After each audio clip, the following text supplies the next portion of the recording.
私は太陽光発電を自宅に設置してからもう23年目になります。メーカーは国産、今では老舗の京セラです。ネフが後付け条件付きで買い取りする券持ち出してきました。検討の末乗りました。条件は2年間分の発電データ、それも電力会社から直接送られてくるものをコピーではダメでした。2年分管理して提出するのが条件でした。まとめて後で提出しましたので、つまりは前倒しで買い取りをしていたことになります。正直なところ、ネフが終われば買い取りもなくなるだろうと思っていましたが、終わり頃に今度は JPEG より買い取り続く旨あり、もちろん継続しました。3年もすると名前が変わって FIT から来ました。その時は FIT って呼んでいましたが、フィットですね。引き続き来ましたので、個人としては名前はまあいいかなという感じでしたし、それで2019年の11月まで続き、結果として気づけば19年間買い取りが続きました。買い取り終了の2年前、2017年にフィット4が出て、メンテナンス点検が必要になりましたが、当時の認識としては、ペナルティは買い取りストップのみくらいの認識でした。私の場合は、フィット4が施行して2年もしないうちに買い取り終了。そのせいか、特にあちらからも詳しい通知もその後なく、時が来てそのままフィットを卒業しました。2020年からは、2019年の11月に終わったので、直後ですね、ポツンと古い、そして性能もかなり低下した半ばお荷物。2020年には正直そういう感覚を受けました。実際その体験を味わって自分で体感しないと、おそらく今言っていることはピンとこない話かもしれませんが、採算が取れないまま実際買い取りが終わりますと、よく分かっていただけると思います。ということで、私の場合の感想でした。時代の流れも変わっていろいろ変わったものあります。私が23年目で、16年前につけた人、12年前につけた人、一番やはり買い取りのいい、10年前につけた人、9年前につけた人あたり、感覚は違うかもしれませんが、採算が取れない場合に限っては、やはり同じ感覚受けると思います。もう終わるとなんかお荷物みたいな。ただ、最初のイニシャルコストですね。取り付ける時の金額がやっぱり安ければ安いほど、そして性能が良くて長持ちすればするほど、その感覚は変わってくると思います。2009年から2012年、13年、14年頃つけられた方は、採算は大体の方はそれほど悪くないと思いますし、取り付けてそんなに後悔していない人も多いかと思います。採算が取れてる人は、太陽光発電1993年から発売開始しまして、2022年もう30年近く経ちますけど、この30年間で実際つけた方がどのぐらいの比率で採算合ってるかっていうと、マイナスの人の方がはるかに多いと思います。本来エコ目的であったり、環境であったり、自給型エネルギーっていうのが本当の最初のオイルショックをきっかけにしてできてきたのがこの太陽光発電の走りですので、日本はそこに先駆けて集中して開発した太陽光発電のトップクラスの国です。フィット4によって出たメリットがあります。それはやはりイノベーションです。ものすごい進化です。で、次世代の太陽光発電も開発がして、日本から新しい商品も出る可能性が非常に高くなってはいますが、その反面直近ではデメリットが、それは賦課金の発生で電気代が結果的に上がっているということ、そして2030、40年には大量の廃棄物が出て環境の問題にもつながると、私が今直面しているその一人でもあります。全く今のところメンテナンスしてませんし、放置状態です。どうしようかなと。なんでこんな風に思うかって、やっぱりお金かかってるからです。これは今後考える方にとって、最初にどれだけかかってるかって、最初にどれだけ費用がかかるかかからないかが、やっぱその後々の動きに変わってくる、感覚も変わってくるって一つの目安になると思いますので、ちょっとぜひ参考にしてみていただきたいと思います。それでは、これは今からもう22年以上前ですね。クレジットを組んでつけました。一番上の赤丸のところ281万5183円かけてます。当時は金利がとても高く、今では考えられない 4.15%、15年払いなので180回払いですので、最終支払い金額は90万以上の利息がついて370万円台の支払いになります。で、収支計算なんですけど、これ前の動画でも歌ってます。詳しくはそちらの動画チャンネル内あります。ここでは走ってお見せします。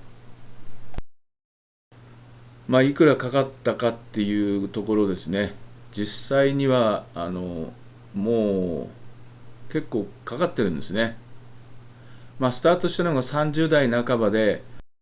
若干今の年齢とは感覚違って無頓着なところはありました。正直反省すべきです。もう400万以上かかってます。別途撤去費用かかります。でプラスの分ですね。ネフ、JPEG、フィットというふうに時代の流れの中で買い取り名前変わってますけど、今では東北電力さんです。自家消費分、これがね、私の心の今支えになってます。自家消費分は売っちゃった家庭の額なので、買い取り価格によって変わり、実際売った金額は電気料金単価に依存します。単純に80万円台の赤字ということになります。撤去は別途です。現金であれば97万の利息かからないんで、プラスですね、数字上。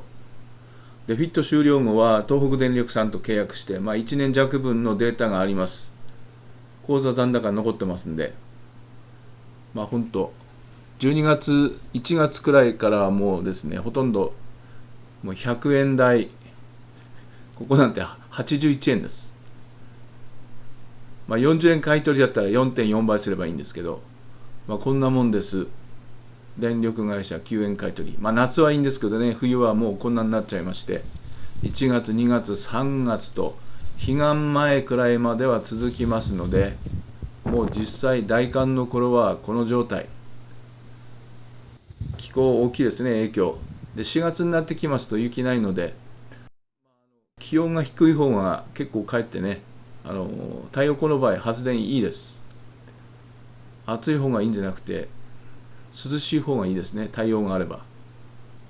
はい、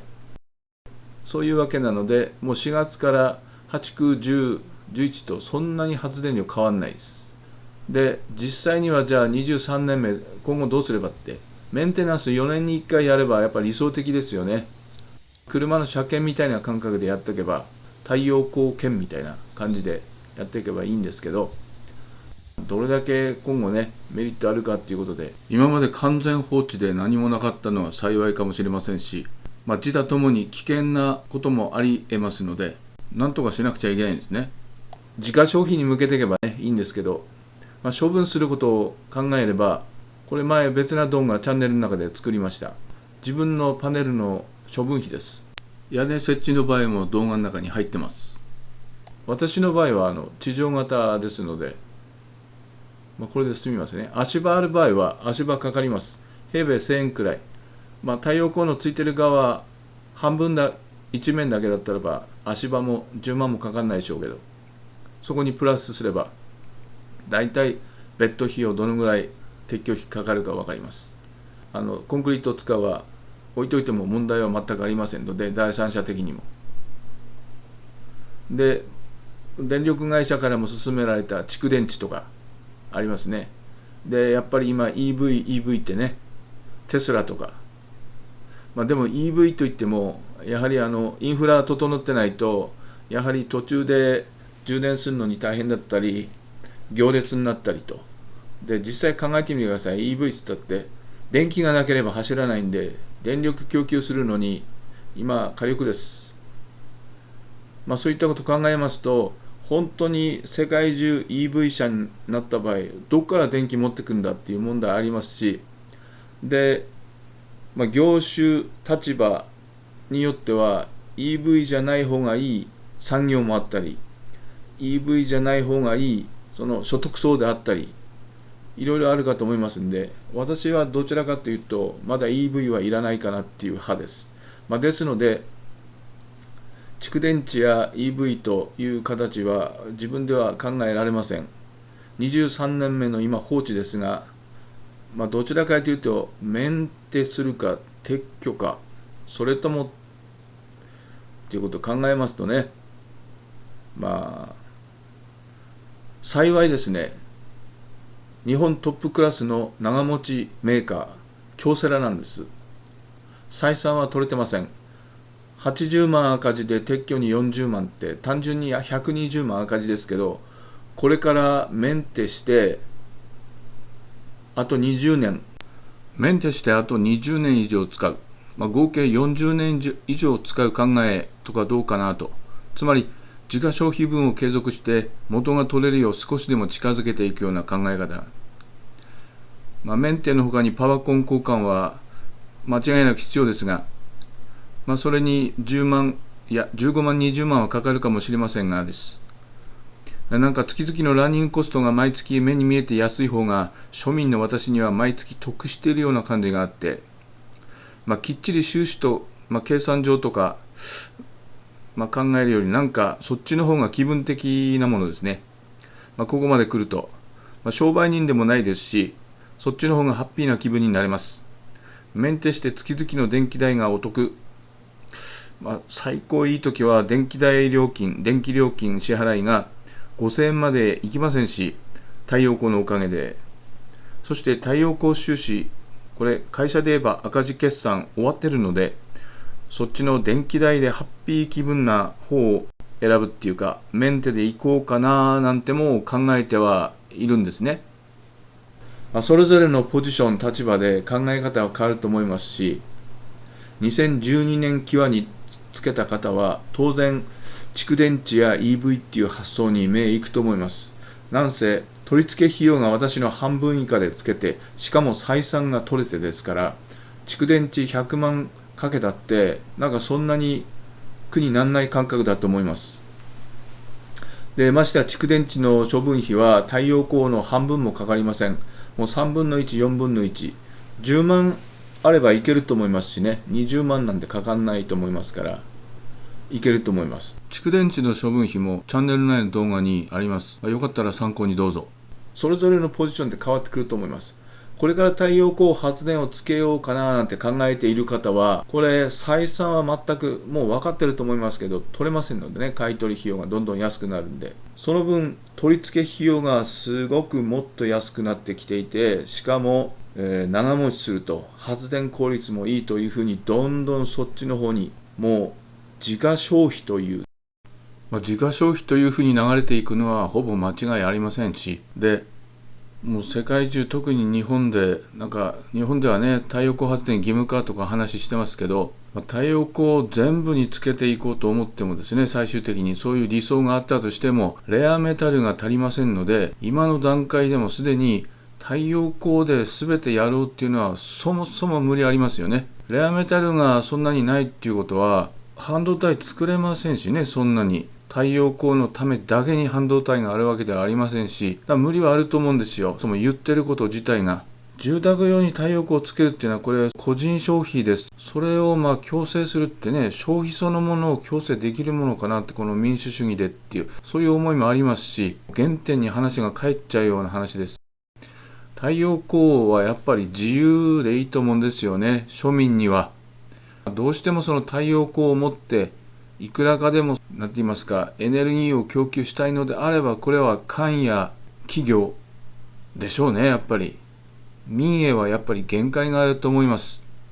ですので太陽光はいずれにしてもイノベーションの発達でどんどん進化していきます。ペロブスカイトもあと 3,4 年で出る可能性十分高いですし、本当に住宅のガラスの内側に太陽光発電、カフェや店舗のガラスの内側に太陽光発電、そんな日も来るかもしれません。来そうな気がしてますし、で当然軽量であれば安いですのでね、今安くても20万とか言ったって本当10万円くらいで太陽光発電つけられれば、